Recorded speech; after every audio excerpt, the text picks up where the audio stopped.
Benjamin, nous sommes presque à la fin du festival Pélican.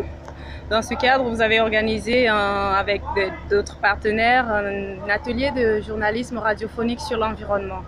D'où vient cette idée et ça se situe dans quelle logique en fait? Alors l'idée de cet atelier, moi déjà de profession, je suis journaliste, je fais de la radio et de la presse écrite et je trouvais que c'était bien de venir compléter le festival qui a une thématique qui est le film documentaire sur l'environnement. On passe des films pour tout public avec accès gratuit. Il y avait une idée, quelque chose à faire autour de la manière de comprendre, d'appréhender et de documenter la région, le delta du Danube, que finalement en venant quelques jours passer des films d'un peu partout, de l'étranger, on n'avait pas vraiment le temps de parcourir la région et de documenter la région, de comprendre cette région assez particulière. Et du coup, c'est de là qu'est née l'idée de cet atelier, en disant, bah voilà, on va partir à la rencontre du delta, des gens, de l'environnement, des réalités, de la réalité du delta, et on va mettre certaines personnes, on va leur faire du reportage sur le terrain, radiophonique. Il y a des sons absolument incroyables dans la nature du delta, et la radio se prêtait à ça, et c'est là vraiment qu'a démarré cette idée. Ce qu'il y a de si particulier avec cet atelier, c'est que vous le faites avec des jeunes, et les jeunes francophones, et pas seulement d'un seul pays, mais de plusieurs pays de la région. Pourquoi ce choix, cette sélection? Je pense que c'est bien de partir à la rencontre d'un lieu avec des gens qui viennent d'un petit peu partout, qui ont des parcours différents, qui ont des attentes différentes, qui vivent qui sont confrontés à des réalités différentes, et de les mettre dans un contexte complètement nouveau pour eux. Alors certains, par exemple Danilo qui vient de Serbie, lui connaît très bien le Danube. Il fait du sport, il fait de la nage, il est guide aussi sur le Danube. Pour lui, il est venu ici en se disant voilà, c'est quoi le Danube 1000 km plus loin, juste avant qu'il se jette dans la mer Noire. Lui, il est venu pour ça. D'autres sont venus pour d'autres raisons.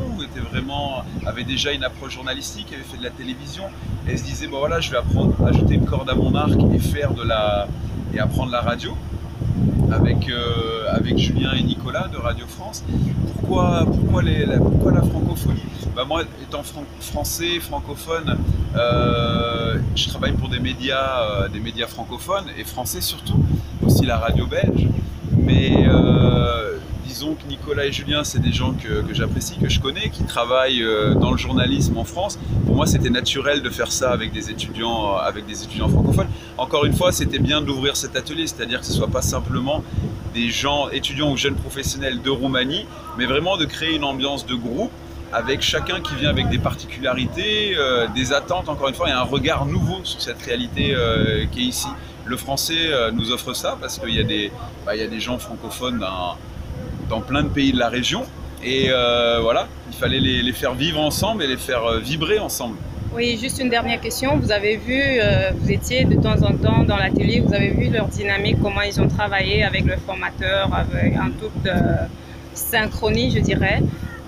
Quelles sont vos perspectives? Vous pensez développer des projets similaires, d'autres éditions de Pélican par exemple? Je ne sais pas trop. Je pense que le Pélicam va continuer. Alors on est dans l'économie culturelle, c'est-à-dire que c'est quand même c'est difficile chaque année de repartir à la bataille pour chercher des fonds, des sous. Mais non, le Pélicam, c'est une aventure qui va continuer. L'atelier, nous, on veut vraiment le garder parce qu'on voit que ça crée vraiment des synergies et ça crée surtout une vie autre que le festival à proprement parler. Encore une fois, c'est vraiment un complément extraordinaire à ce qui se passe durant le festival. Là, les gens ont fait de la radio, tu as fait de la radio en direct, en travaillant en amont sur des thématiques qu'on se retrouve dans le festival et en invitant des gens du festival avec qui vous avez créé un dialogue. Donc pour moi, c'est vraiment, ça se combine de manière parfaite et j'espère qu'on va pouvoir le faire, continuer cette aventure à l'avenir. Je vois que les participants, certains, je sais pas, font peut-être de la radio de manière professionnelle. Je leur souhaite, d'autres peut-être continueront à en faire de manière amateur, je sais pas, dans leur pays, des petites radios associatives. Et peut-être et certainement il y en aura forcément dans le lot qui ne feront plus de radio, mais au moins ils auront appris plein de choses, ils écouteront de la radio, c'est comme aller au cinéma, écouter de la radio, moi j'écoute de la radio tous les jours. Et ça permet voilà, de partir à la découverte d'autres choses. La radio, c'est le média de l'imaginaire. On est obligé de... ça nous oblige, on peut faire écouter de la radio dans n'importe quel contexte, cuisiner, faire du yoga, je sais pas, et ça permet de développer l'imaginaire. On voyage avec la radio, notre esprit met des images, voilà, vogue au flot de ce média. Et voilà, à mon avis, il faut continuer cet atelier et avoir chaque année toujours plus de participants, avoir chaque année toujours plus de profils différents. Et voilà. Merci Benjamin. Merci Simone. À bientôt.